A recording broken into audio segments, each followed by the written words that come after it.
14 years after Jessica Dishon was found murdered, prosecutors reveal new evidence. Hey crime addicts, welcome back to another video.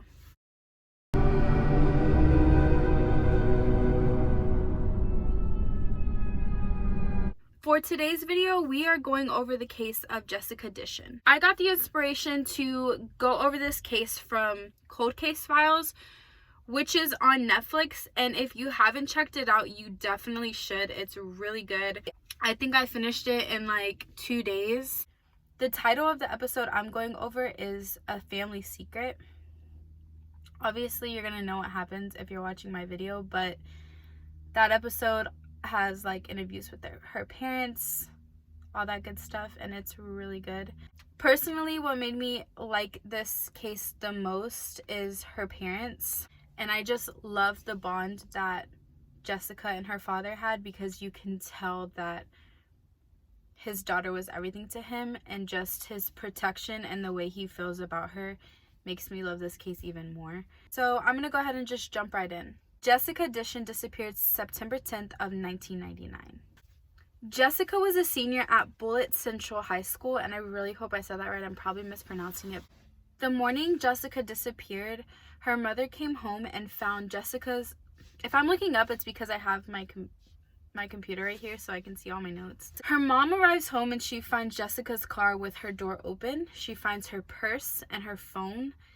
And on her phone screen, just the numbers 911 are dialed, and she also finds a shoe in the driver's seat floorboard. Immediately, her parents think bad, because who wouldn't? Like, one shoe is on the floorboard, her phone is there with the numbers 911 dialed on it. You just obviously think the worst, and her parents did. So immediately they go to the police station and they report her daughter as missing, and also as a possible kidnapping, because she didn't just run away with her shoe in her car, her phone in the car, her purse. Like, if you're gonna run away, you're gonna keep all those things. But authorities don't really think as far as that. Authorities tell Mike and Edna she probably ran away, she'll be back soon, just go home. If she's still not there in the morning, come back. Of course, morning hits, she's still not back. They send 2 police officers to their residence. Those police officers get to Jessica's car. They're looking inside of it. They're touching everything. So if there was any fingerprints on anything in the car, they're now gone, because the police are just coming in with no gloves, touching everything. And in that episode, Mike talks about how frustrating that was, because anything that they could have had is now gone. They look at everything. They're like, okay, we're going to go back to the station. We'll let you know what's going on. So they leave. Mike Dishon, Jessica Dishon's father, feels like he has to take things into his own hands. So, of course, he's got out a search party. He's got her brother. I believe she had 2 brothers. His brother, a bunch of people from their community going around looking for Jessica everywhere. At one point in time, Mike talks about how it's so hard. I mean, how would it not be? That his brother actually gets sick just thinking about it. He has to go home. So everyone else is still looking. You know, everyone is still searching for Jessica. At that point, FBI comes in. They're doing searches. They're checking for evidence. They're searching different places in the town for her. Things that the local authority wasn't even doing. So one night, Edna's cooking dinner. Mike's doing something. Jessica's little brother comes running in the house. And he's like, Dad, I could have sworn I heard Jessica yelling for help. They run out the door. As they're running out the door, Mike grabs his shotgun, calls his brother Stanley, and he say, hey, you need to come down here. I need help. We think we might have heard Jessica. So Stanley gets there. They start searching around everywhere because, you know, her little brother's like, I heard her. I don't know where I heard her. I just heard her. Well, they're walking, and they end up getting onto the property of their neighbor, Bucky Brooks. Now, Bucky and Mike's family were not on good terms. They did not like each other at all. So when Mike goes over and he's like, hey, do you mind if we search your property? Jessica's missing. We just want to make sure nothing happened to her on, you know, over here. Bucky's like, nah. He doesn't agree to it. He's like, no, you're not going to step foot on my property. Blah, blah, blah. So immediately, Mike is like, it's Bucky. He did something. Like, why would he not let me go on his property and seek it out and just make sure Jessica's not there? Maybe something happened. Maybe the person that got her brought her here, you know, like, who knows? So in Mike's mind, it's his neighbor. Well, as FBI is doing a search, they actually find a burnt picture, burnt particles, all in a barrel type thing in one of the sheds on Bucky's property. On September 27th, 1999, Jessica Dishon's body was found off the side of a dirt road. Investigators stated that Jessica suffered from blunt force trauma to her face and she was strangled. So the coroner states that Jessica's body had actually been moved from, I guess, to 2 different places within 15 feet of where her body was actually found. So at this point, knowing that Jessica actually was murdered, knowing that her body was found, her community comes up with a $10,000 reward to basically help get a conviction on her case. The night before Jessica disappeared, a friend from high school, I'm guessing, came forward and told detectives that Jessica was caught leaving the party in a black Camaro with 2 older men.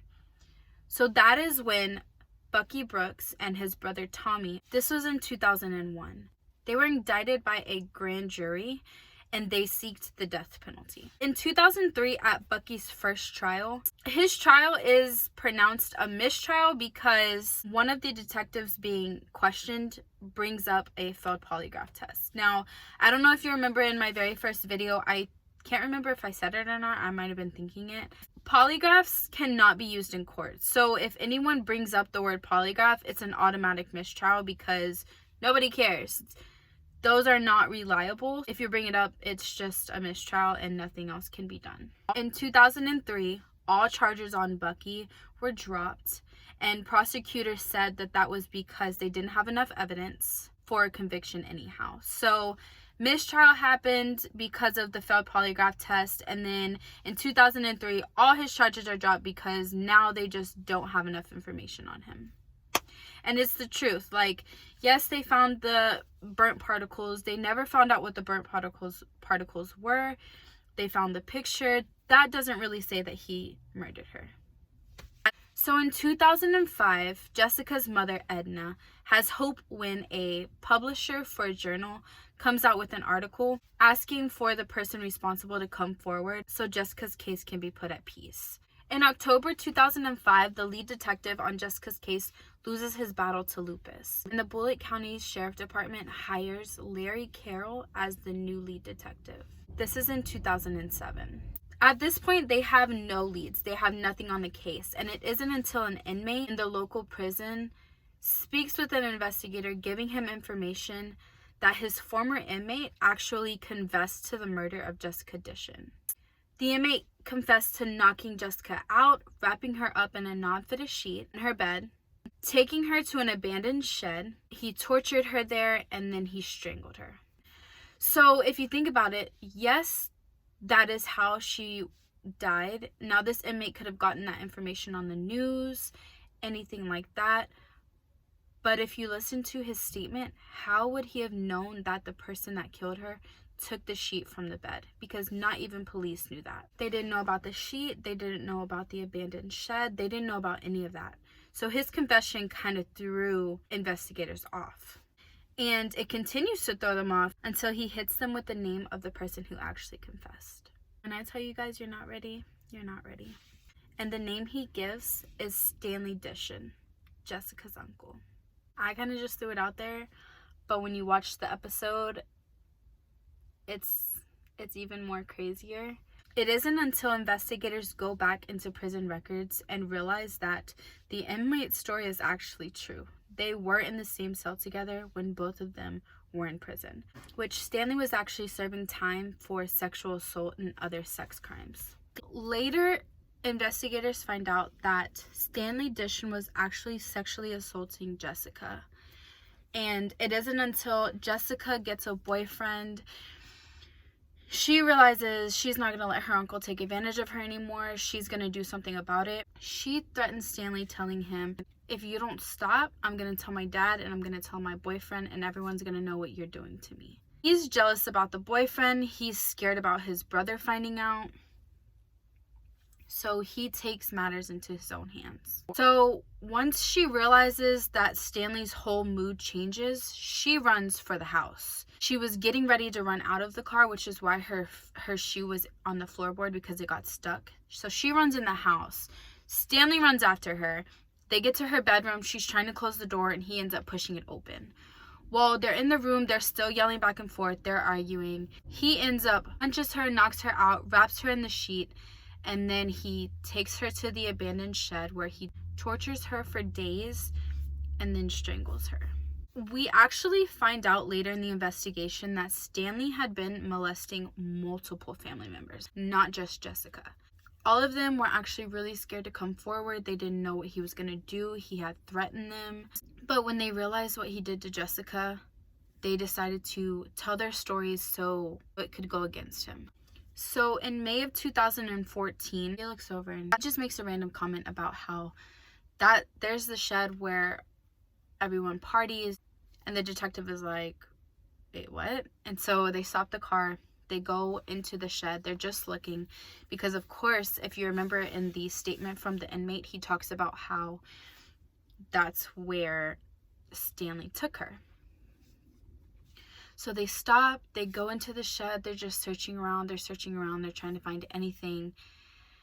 And sure enough, they're looking. They lift up a piece of wood, and under that is a sheet.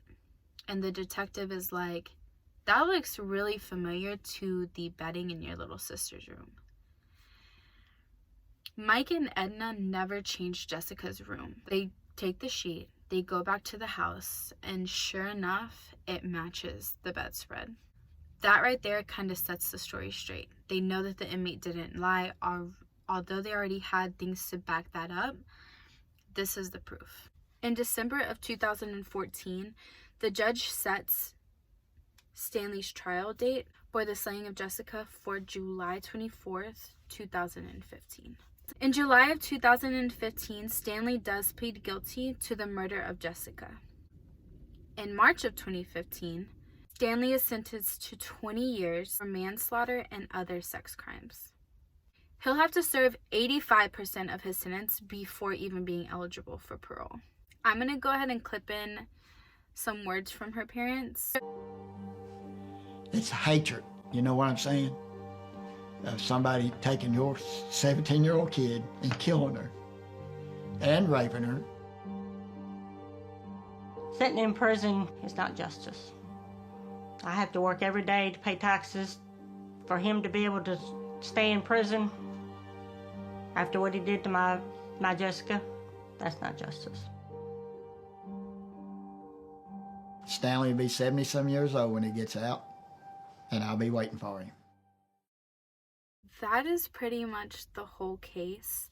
Now, if you're wanting to get every single little detail, I would highly recommend you to check out the episode on Cold Case Files.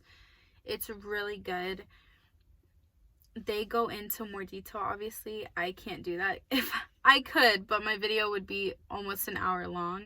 This case is really heartbreaking because Jessica really didn't have to lose her life. She lost her life because her uncle made stupid decisions and got scared and wimped out when she told him she was going to tell her dad. And she didn't even straight up say, hey, I'm going to tell him. She told him, leave me alone or I'm going to tell him. Like, he did something stupid out of fear. You've done jail time for it before and you continue to do it. That's where you messed up. That didn't fall on Jessica. That fell on Stanley. I hope you really enjoyed this video. I am really loving all the comments on my videos. I love that you come here and I love that you love my videos. So many cool case videos that are going to be coming up. Like I always say, I appreciate you guys so much. And with that being said, I'll see you lovelies in the next one.